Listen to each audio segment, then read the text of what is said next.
Hello, everybody. Welcome back to the basement.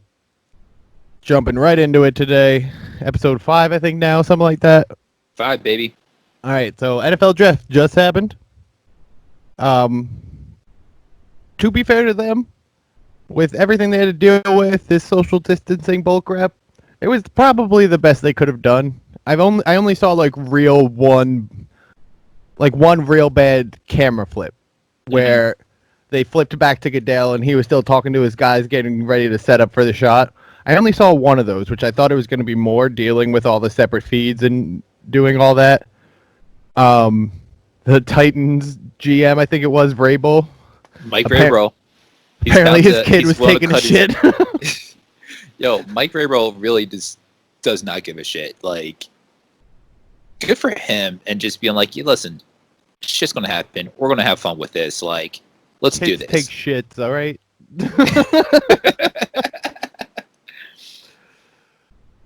But yeah, I was actually impressed with how they were able to get the fans up in the background and stuff for when they were picking up, when their teams were making picks. You know, if you looked in the background, you saw, I think, 12 monitors or something and 12 different fans being there, be like, woo, let's go. You know, I thought that was a pretty nice touch. I want to know what the fans who got blacked out, where it was just the team's logo, I want to know what they did. If they just disconnected because they thought this was taking too long, or if they were just like, fuck Adele, fuck. Like, it was probably not enough bandwidth in the house. Oh, that could be an option too. That was funny. I know there was a lot of concerns about the bandwidth and trying to make sure that no one else would be like on their iPad or laptops and stuff. I mean, none of the camera feeds seemed that bad. No, I thought it went pretty well. And going forward, this could be the new step. Like, God forbid, if we ever fall into another pandemic, hey, we have a model that we can go off of. Yeah, I don't think like this will be a way they're going to do it from now on. I think they can't wait to at least have the first rounders back. But I think they could incorporate some of this in like the lower rounder guys, the guys that are not flying out, just like the guys that, as Bill Polian would say, will win you a Super Bowl. But I mean like the guys are not going to spend money flying a camera crew out to or anything like that. They can do these little kind of set it up yourself type things that they had going on, so you can at least still get the family reaction and like how people react differently from the first round to the sixth round or something like that. I think they could use a little bit of what they figured out here to do something cool like that.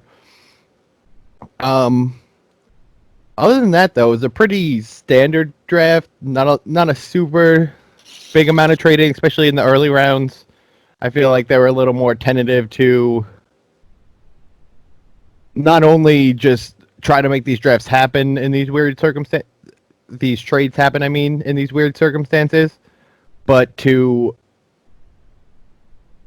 value someone enough to make these big trades because you can't have the face-to-face time with these guys like you used to. Right. So it's a pretty standard draft as far as that goes. No real big moves. The only two big stories I have are the only real big story out of all of this is Green Bay. Green Bay moving up to take Jordan Love while Aaron Rodgers is still kind of in his prime, even if it's the tail end. Yeah, nah. What Green Bay did, they kind of did him dirty, because I agree that Aaron Rodgers is still in his prime, but like you, we think that he's towards the end. But he's still, right now, probably a top 10 quarterback. But to move up one pick or whatever it was, to draft a quarterback, and like you're not going to have him sit on the bench for 2-3 years. Well, actually, now I think about it, they did that to Brett Favre, so they could be doing the same play and thinking that, hey, we have the quarterback of the future. We'll sit him down for 3 years, and hopefully when it's time to make that move, we can make a seamless transition. But I'm worried about when it comes down to pay him, what are they going to do? If he signs a rookie deal, he's only got, 4 years and a fifth-year option. And I think that correlates right when Aaron Rodgers' contract is up. So if Aaron Rodgers is still performing at a high rate, are you just going to let him walk out the door? Or are you going to pay him and then also try to pay this first-round rookie who everyone knows when you sign a quarterback in the first round, they're looking to get paid at some point in their career. Yeah, you're basically using up his whole rookie contract. And I can't see why they would think that's a good idea. Mm-hmm. Because all the success you had with Aaron Rodgers was while he was still on his rookie contract, and you wish you had more time, because once they paid Aaron, that's when it all started going downhill. Mm-hmm. And also, not for nothing, but Aaron Rodgers is pissed because he's been preaching that, hey, let's get him some receivers out there that can help him and Devontae Adams catch a ball. And you're using a first-round pick on a quarterback who's not even going to be able to contribute to the team this season, next season, and possibly the third season. Yeah, and I really don't understand why they moved up for him. Right, me either. The only way I can see any of this making sense is if they just thought Jordan Love was so much better than every other option left on the board that the only way to make this pick worth it is to take the guy, because even if they don't use him, they can use him much in the same way as Jimmy G was used from the Patriots to the 49ers. Right. So that's the only way I can even fathom this making sense, but I just don't see Jordan Love being that guy. Well, the weird thing, though, it's not even like they traded 5 picks or, I'm sorry, moved up like 5 picks or whatever. They moved up 1 pick, and it was with their divisional rival, the Minnesota Vikings. So I'm looking at that, and I'm thinking, the Vikings don't need a quarterback. They're definitely not going to make a move for a quarterback at that point. Why waste a trade? Why make a trade when the Vikings wouldn't do that? I guess it came out that they were hearing rumors that the Colts were trying to move up to take him. Okay. But I still it's a move that just doesn't make sense to me. All it's going to do is piss off your franchise quarterback, and I don't understand why you'd want to do that. Right.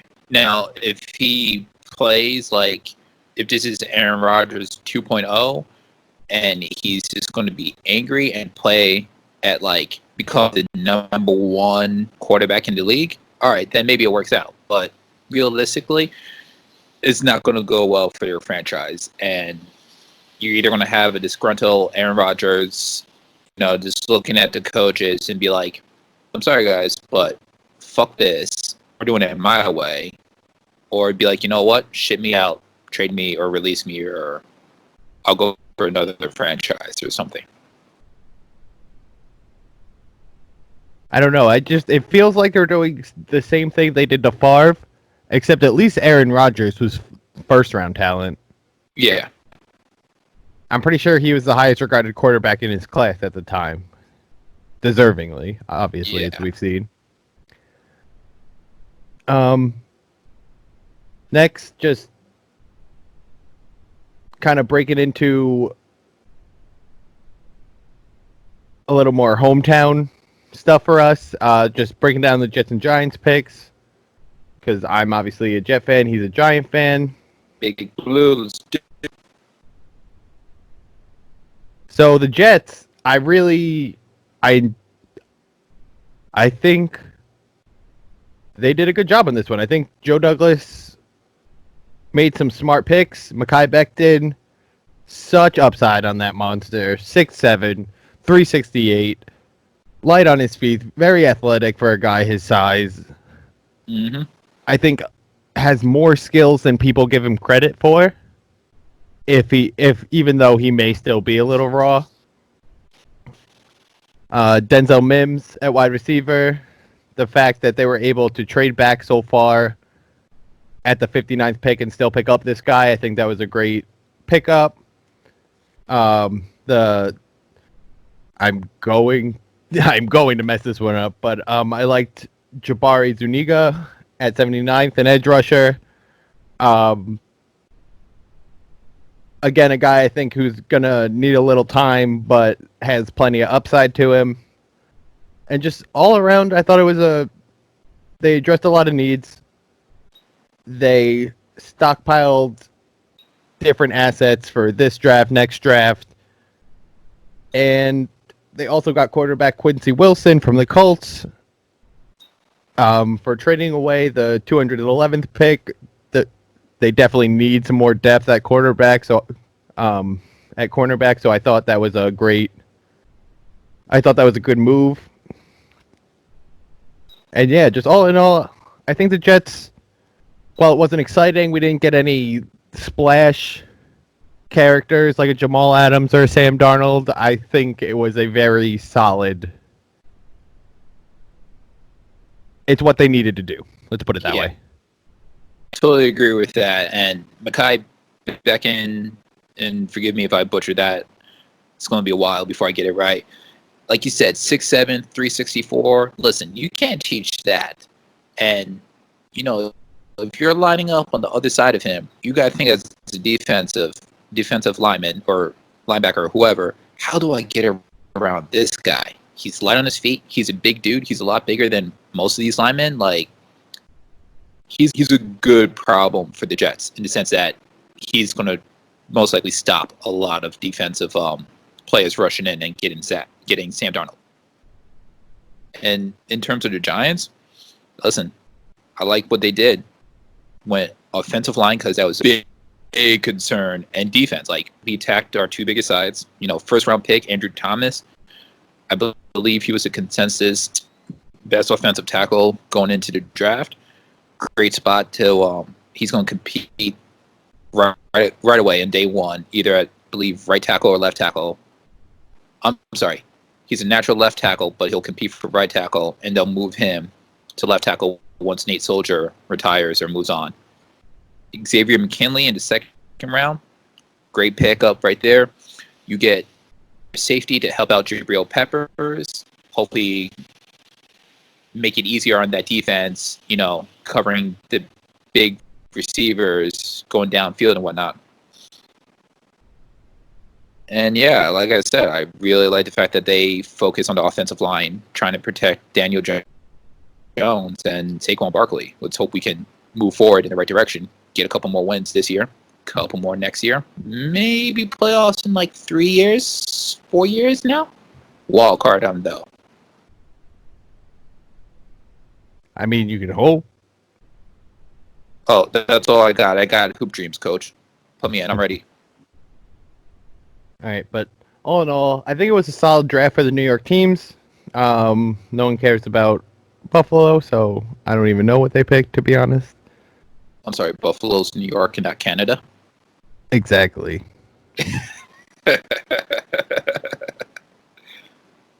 Yeah, but that's pretty much all I got for the draft. It was, like I said, a pretty straightforward draft. Everyone kind of made all the safe and right calls for the most part. Obviously, the Green Bay thing. A couple people reached in a couple spots, but I really don't. I don't blame them this draft for playing it a little more safe. It just kind of made sense. Yeah, when you can't do face-to-face interviews and talk to the prospects, it makes it a little harder because all you're really going off of is just the tape and the numbers that they put up. So it makes more sense that, like you said, like everyone was just sticking where they were, letting the best available player fall. And if it be either a need for that team, awesome. And if they were able to make a trade, whether it be one move down, one move up, good for them. All right. The full lineup for the UFC card on May 9th has been released. I'm just getting very antsy to get it here because it's basically the same card as they were gonna have on April 18th. It's back to Ferguson Gaethje headlining. Again, I've spoken into this fight a little bit, but I really think it's a great fight. Ferguson's just got this unorthodox style. You never really know where he's coming from, and he trains the same way. You see some of the videos of him training, and then you see people like Sugar Sean O'Malley or Chase Hooper, I believe is his name, young prospect, just like putting up these videos to make fun of him. It's actually really funny. He has a crazy pace that I think could be a problem for Gaethje because he can gas out a little bit at the end of fights. And he's very dangerous off his back, which I thought was going to be a big deal in the Khabib fight. And even in the Gaethje fight, because though he does not choose to show it much, Gaethje did wrestle Division 1. So it's not like you don't get to Division 1 wrestling without being an insanely talented wrestler. He just chooses not to use it that much because he kind of wants to put on the bigger, more exciting fights. And I feel like he doesn't get credit for his boxing enough. I think he's really slick with the boxing. I think he could pose more problems for Ferguson with his hands than people give him credit for. Obviously, the nastiest leg kicker in the game, which could slow down Tony's movement a little bit. And Gaethje just always moves forward, man. He does not know how to take a back step. I wonder how Ferguson's going to react to that. Because Ferguson is used to getting guys on the ropes and like backing off and using his unorthodox style to keep people guessing, so he can keep pressuring forward. But I don't see him doing it that much with Gaethje unless he hurts him. So let me ask you a quick question though, because obviously, as we said, I'm not a big UFC guy. It sounds like Ferguson, if he wants the advantage, he would want a quicker pace fight. Am I right? Yes, definitely for sure. Because Gaethje can gas out a little later in the fights. But you have to weather a storm until that happens. Right. But yeah, definitely a faster pace. It's going to be fast paced to begin with because Gaethje just is a fast paced fighter himself. But the faster pace Ferguson can keep it at, I feel like that will give him more of an advantage. Do you think that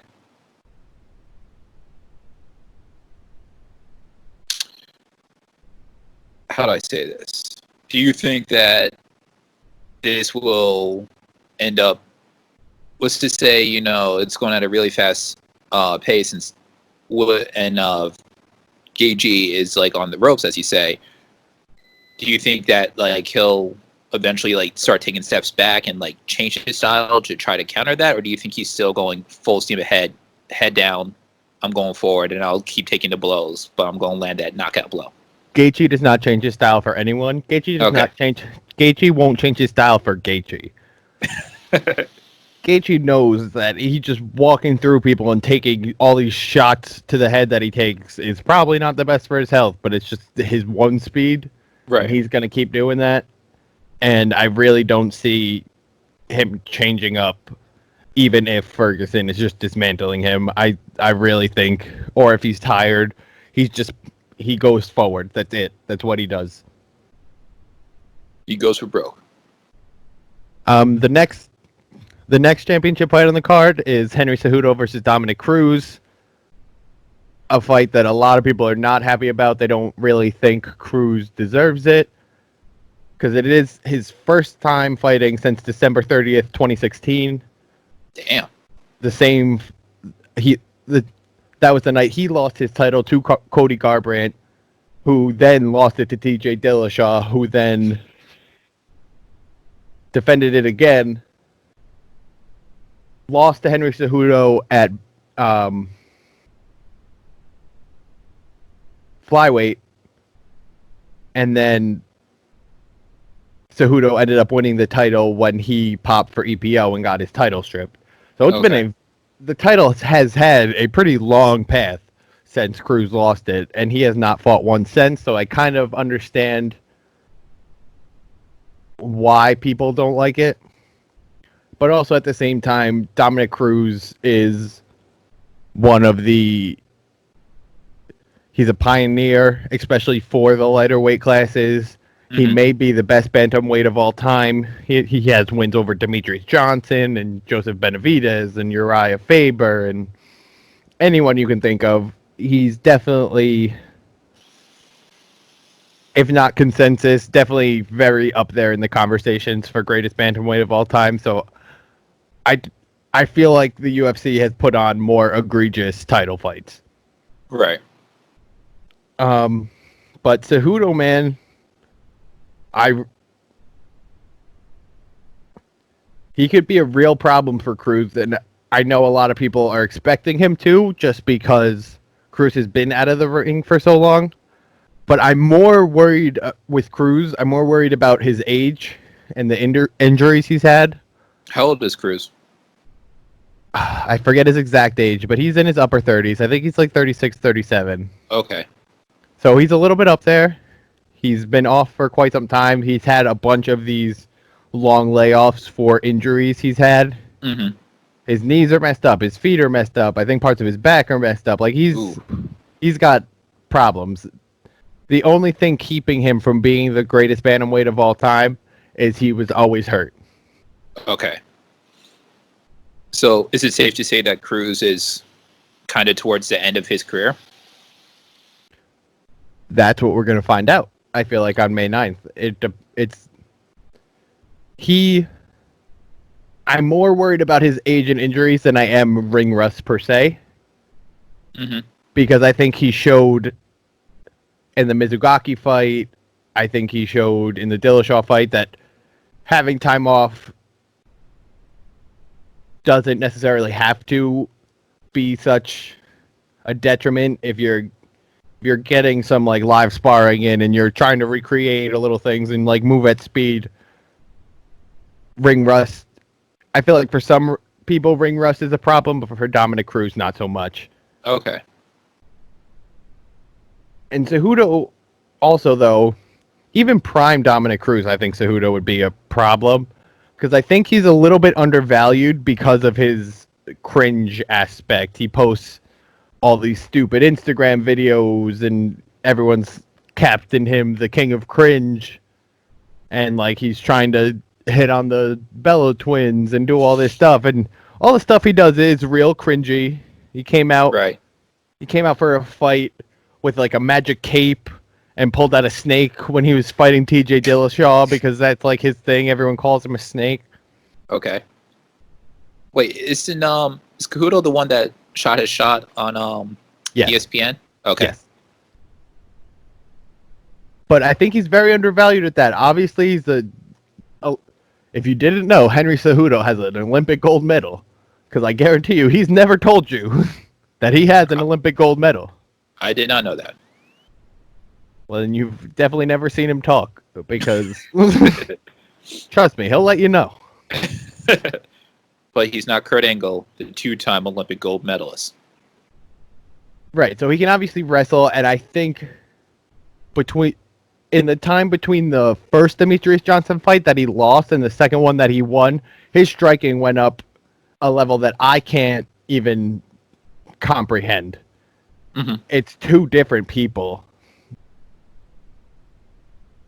And I think his biggest threat to anyone is he has a high level ability to adapt in fights, and I think he really showed that off against Marlon Moraes. Mm-hmm.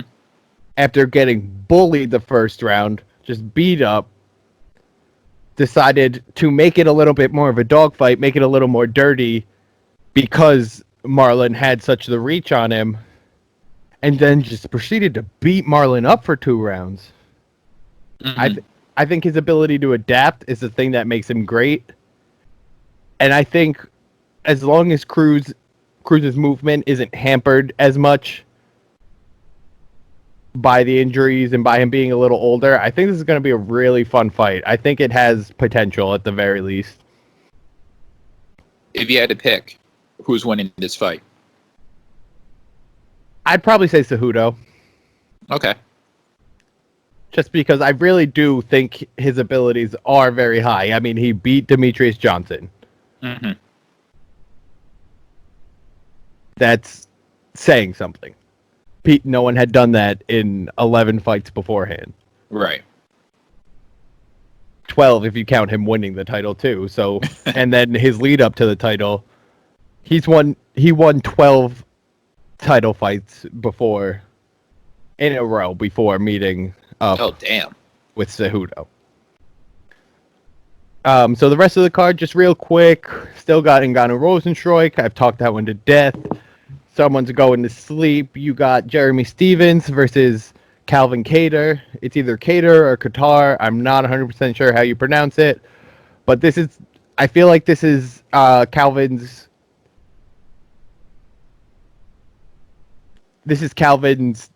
big test. This is, are you ready for title contention? Because Jeremy Stevens is a guy that's, for the last few years, has always been around the title. Mm-hmm.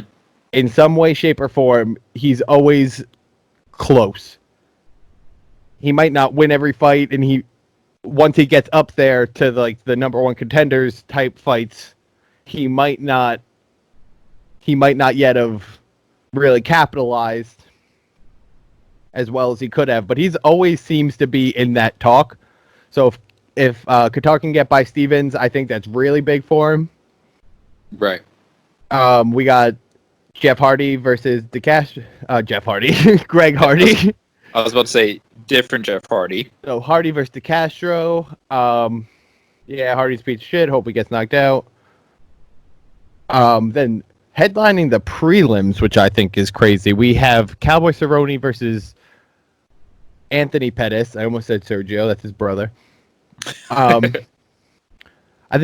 actually think that's a really cool fight too. It's two older vets who've been in the game going at it forever, but still very high level fighters, just doing the damn thing just to entertain the people. And I think that's really all these guys are doing it for. They don't care if this is a great matchup for them. They don't care. Cowboy never cares about things like that. Right.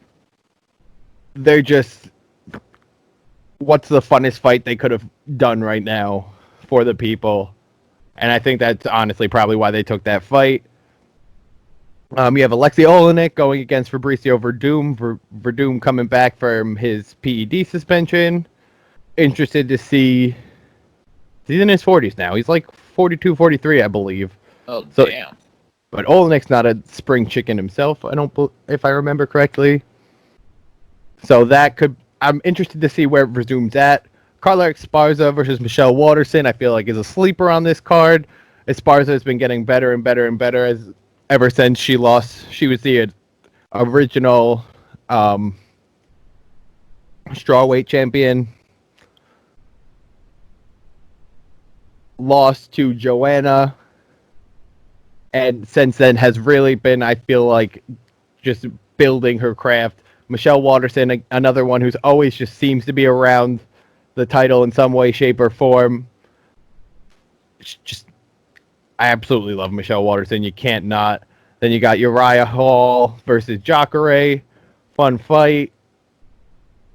Uriah Hall has that more exciting style, but never really was able to capitalize on the hype he had coming into the Ultimate Fighter. Jacare trying to really establish himself at a new weight class. Could be fun. Vicente Luque versus Price. Should be a good fight. Bryce Mitchell. Gotta love Bryce Mitchell. He's on the card fighting Rosa. And then you got for the namesake. Bryce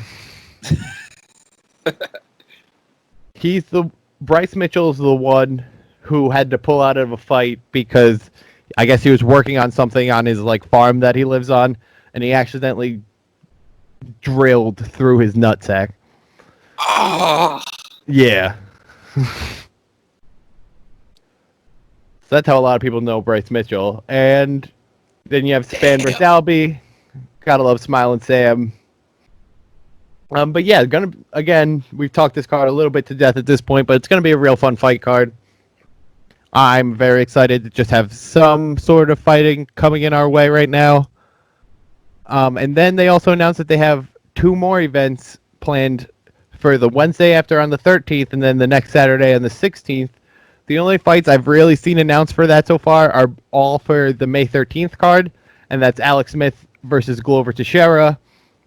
I feel like this would probably be Glover's last chance to really prove that he's around to try to get a title shot. I feel like he's getting older. I think Alex Smith takes that one, though, even though Glover trains right up by you, Dev. Yo, all right, after this quarantine, we're going to find him and we'll have him start training me and we'll record it for the podcast and we'll all have a good laugh. I don't think he'd waste his time on us, but you never know. Listen, he might need something to do, okay? Sunday afternoon, not much going on after the fight. Why not? Let's put this kid through the ringer. Then you got Alistair Overeem versus Walt Harris. Alistair Overeem just getting shackled over and over and over again to these tough young guys coming up. He got Ngannou, then he got Blades, then he got Rosenstruik, then now he's got Walt Harris. That they really do put that guy through the ringer. He earns every win he's got. He's been slipping a little bit as of recently. Again, facing the Ngannous, facing the Curtis Blades, facing the Rosenstruiks. He's been dealt with a rough hand. Walt Harris is another guy that I think could be a real problem. Mm-hmm. This younger wave of the heavyweight division is starting to finally build up and take out the older vets, which have just run that division for 10, 15 years at this point, it feels like. So I could definitely see Walt Harris taking that one, but Overeem does have ways to surprise you, so can never count him out. Then this one was a weird fight for me because I'm surprised it's Ben Rothwell versus Ovince St. Preux at heavyweight, and I'm surprised that they gave him such a big guy in Ben Rothwell for his first time at heavyweight for Ovince St. Preux. Ovince St. Preux is the guy you've seen just pull off multiple Von Flue chokes in the UFC. Okay. Where I think there was one in the UFC before him. I think he's pulled off like 3 or 4 since. And guys just still put themselves into position for it. I don't understand it. But I think that could be an interesting fight. I would like to see how Ovince looks a little heavier. And yeah, that could be great. The next thing we've been reading about recently, this is still just a rumor, and it's kind of hard to know anything when it comes to this guy, but it's Kim Jong-un. It has come out through Japanese media that he may either be dead or in a vegetative state. And it comes from complications from heart surgery, where apparently the rumor is the doctor's hands were shaking so much because he did not want to mess up the Supreme Leader's surgery that he messed up the Supreme Leader's surgery. I don't blame that doctor. If I was him, I probably would be like, guys, what do we do? I don't know if I can do this. Watch this. And the North Korean government has come out and said that he's fine. He's just vacationing over there. They've released a picture of him, but as you know, with anything with North Korea, that picture was probably taken 3 years ago. Yeah.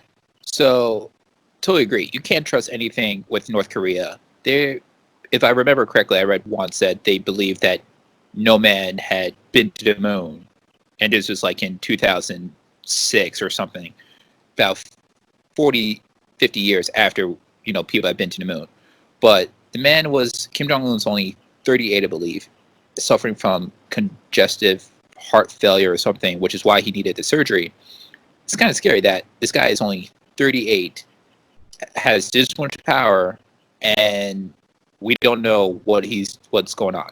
And if, he does pass, well, then apparently his sister will take over as the new supreme leader of North Korea. I didn't even hear that. I didn't know it was going to be the sister. I didn't know if he had kids. I thought he was older than 38. But if you look So at did him, I. he's obviously morbidly obese, so it doesn't. And like, not fat shaming Kim Jong Un here. I'm just saying, medically, he would be classified as that. So, but, and he's just this. He's just grown up in all this decadence. People believing that him and his father were gods. I read somewhere that they believe that they don't have buttholes because they can't shit because they're gods. Yeah, like crazy shit, yo. I didn't even know that one. Wow. No, Okay. yeah, crazy shit. I mean, So it doesn't surprise me that he would overindulge that much to have congestive heart failure at 38. But this could be big news for the world stage because I don't really know anything about his sister, but I don't think anyone does. and at the same and that's to say that sometimes the devil you know is better than the devil you don't. Because at least we know how to react with Kim Jong Un, even though he is very much an extremist. We have kind of a beat on him. We have no idea. Like the sister could come in and open up everything, completely dismantle everything he does. I don't know. I've never heard anything about her, but the fact that you don't know, that's the scarier part to me. Agreed. Totally agree with that because, like you said, we can handle Kim Jong Un. We know his temperaments. Like if he's gonna go right or left, we know which way he's gonna go, or we have a rough idea. But not knowing who's next in line and their mentality just leaves everything wide open, and we're all sitting here at the edge of our seats, being like, "All right, what's gonna happen? Are we gonna have open communications with them, and is she going to be like, hey, let's get democracy a chance and all that goodness, or is she going to be like, no, we're just going to keep everything closed and not be working on our nuclear facility that's over here. Everyone, don't look over here, look over there on the other side." And at least with Kim Jong Un's father, you had a little bit of a lead up to it. Like there had been rumors coming out longer than this. Like they kind of like they knew he was getting older and in worse health, so they had Kim Jong Un step up a little more. Mm-hmm. But if this happened the way they said it happened, this is a very quick thing. You don't have time to plan for this balance of power shift, and this is when things I feel like get crazy. Oh yeah. Historically. So it's definitely something to keep an eye on. Again, these are all unconfirmed. It is a rumor at this point. It's coming out through Japanese media. I don't know how reputable these sites are. I'm not someone who follows the Japanese media. That's another thing, is that like we're getting our information now from not North Korea themselves, but Japan. Because I'm pretty sure I read somewhere that China is reporting that he's okay, but China is also communist and they might be buddy with North Korea. So you got like Japan, who seems to be like, hey, we're a democracy, North Korea is kind of a little sketchy, so we're going to keep it 100, but we don't really know if it's actually like I said, if they're keeping it 100 or if they're fabricating the truth. And like with anything, because North Korea is locked down the way it is, there's no real way to tell until something big happens. What we need? We need Tony Stark and the Avengers to get in there and let us know what's going down. Exactly. Tony Stark can get to the bottom of it. I guarantee you that. But that's just something we're going to keep an eye on as more rumors come out. Again, this could all just be a rumor, but seeing the players involved, it's definitely something you should keep an eye on. Mm-hmm. It could have far-reaching effects in the world today, especially with everything going on. It happening now could completely change how everything would be perceived or reacted to compared to if it happened 6 months ago. Right. All right, so we'll keep an eye on that. The only other thing really in the news of any interest that is not this whole COVID-19 shit is Chris Hanson, the To Catch a Predator guy, now has his own show on YouTube called Have a Seat or Take a Seat, something like that. It's basically the same concept as To Catch a Predator, it's just his production of it now. And Jeffree Star, MySpace god turned makeup industry elite, I guess, is going to go on the show to talk about his more MySpace days, discussing Davey Vanity. He was a singer for one of those MySpace core groups called Blood on the Dance Floor that was really popular when I was a kid. Never really a fan of them myself per se, but you definitely knew they were around. A lot of people would talk about them. Vanity has been accused by 21 women of sexual assault between 2006 and 2015. Many, if not most of them, were underage at the time of the alleged assaults. Some as young as 13. Metalsucks.net, like one of the big metal blogs in the metal sphere, launched an expose on them in 2012 that really got people starting to talk about this. And then Tumblr really pushed it to the forefront. They had dedicated Tumblrs to different people sharing their stories and reacting to it. And some of the stories you hear about this guy are just disgusting. Like, he was literally grooming these young fans with the music. He was advocating all these sexual ideas to his fan base that he knew was the preteen, young teenage fan group. He would say he wanted to have sex with all of them in a crowd. When you see it's just 12-year-old girls, he had a song like telling you it was a good idea to post revenge porn. Like, he's just not a good person to begin with. And then to have this all blow up on him 8 years ago, and only now people are taking it seriously because Jeffree Star is going on Chris Hanson's show to talk about it. It's kind of disheartening, but I'm just glad that it's being brought to light more than it has been in the past. Mm-hmm. Because I think this is something the guy should have to pay for. He's a scumbag piece of shit. I know that's super hot take, child molester, piece of shit. But nah, like, I didn't know any of this stuff. Like, I might be living under a rock or something. Like, I haven't heard of Jeffree Star, but what you're telling me, like, that's just horrible and disgusting. Like, I'm sorry, like, something, like, I'm glad it's being brought to the forefront and Chris Hanson's doing the interview, and hopefully it sheds light on him. And then hopefully, this man can, what's the word I'm looking for? Something can come about this, and either we can get help for the victims involved, or we find some sort of charges to charge him on and punish him for the acts that he committed. And for years it's made me mad just how everyone seemed to have let that fall to the side. I guess it's because he's not so mainstream famous. Mm-hmm.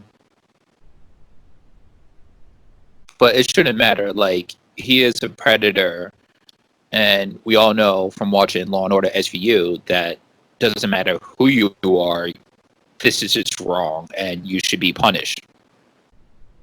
And you can't be my friend. And you can't come to my birthday party. Hell no. Hell no. You come to my birthday party, you won't catch these hands right here. And how long has Chris Hanson been doing this show from To Catch a Predator till now? It's got to be at least 15, maybe 20 years. He's one of those guys. He's one of those guys who's found his lane and just steered right into it. I'm actually really. Oh, sorry. No, I was gonna say he's just staying in his lane. He knows what and you know what? Hey, tip my hat off to you. Yeah. Hey, make your money, man. Mm-hmm. I'm really surprised you don't know who Jeffree Star is. Like, the name sounds a little familiar, but I just quickly read his Wikipedia. I don't recognize anything he's been on or been attached to. Like, I didn't even know that Akon had signed him to Convict Music back in like 13 and said that he was going to be the next Lady Gaga. No, his music was absolutely trash in my opinion, but you know. Well, if you can't make it work with Akon, and Akon's a hit maker, or was a hit maker, I'm sorry, then you don't belong in the music business. Yeah, and also apparently he's kind of a trash human being too, from certain sources I've read. Not that I really know the guy, so I can't really comment on that, but hey, he can still catch these hands. It's weird to me that he's doing this now. Especially when like they came up in like the MySpace era. So This is years ago. Right. And he's definitely at the very least alluded to things like this before. Mm-hmm. But I just don't know timing wise why he chose now to really bring it to the forefront. I know a lot of people were bothering Chris Hanson about trying to make this happen, like this episode specifically happen. Mm-hmm. So maybe that's the reason, but I don't know. It just seems odd to me. I mean, you're right. Timing's weird because MySpace hasn't been a thing since like 07, 08, but maybe he's just trying to cash in and restart his 15 minutes fame again. No, he is. His makeup line is one of the highest makeup line, like highest selling makeup lines. Like it's like Kylie Jenner's brand, Jeffree Star's brand. Like it is not. Damn. It is not. I don't know if those are the exact numbers. I don't follow makeup like that, but it's not a it's not a small brand. Right. He has money. He's not trying to restart a career or anything. If he wanted press, he would pay for it. To be honest. I mean, I guess any press is free press, but I mean, any free press is good press or whatever, but I don't know. That, as the time we're recording this, is going to be coming out in a couple of hours. I'm definitely going to check that out. You can find that over on YouTube on Have a Seat with Chris Hanson channel. I don't know. I can't remember if it's Have a Seat or Take a Seat, but it's somewhere in those lines. It's his catchphrase. You put those words in, and Chris Hanson, you're going to find it. Right. So I'm definitely very interested to see just what Jeffree Star has to say. We'll give you a little bit of a recap on that next week once it's out and we can talk about it further. Mm-hmm. But that's pretty much all I got this week, Dev. Yeah. Some quick hitters real quick before we go. NBA facilities potentially may open on May 1st, depending on the cities and the states that they're in and whatever laws, whatever the quarantine effect is or quarantine laws dictate. Owners aren't too happy about it, but we'll see what happens. Right now it says that it's going to only be open for one-on-one workouts and no group workouts. Oh, that's an interesting caveat that I did not know on that. So will they be able to have multiple one-on-one workouts going on, and you just have to be socially distant from the other workouts going on? Truth be told, not sure because this just came out like a couple hours ago. I've been trying to dig deeper and find out what the plan is. So far, it just says only like individual workouts. So it sounds like if you got one person in the corner of the court, you can have another person on the other end of the court, and then someone in the weight room, and then someone somewhere else. So you can at least get your starting five plus your 2 or 3 key bench players in to just at least keep them going, keep them sharp. Right. So that bodes well for when they do eventually come back, if that's with this season or not. Right.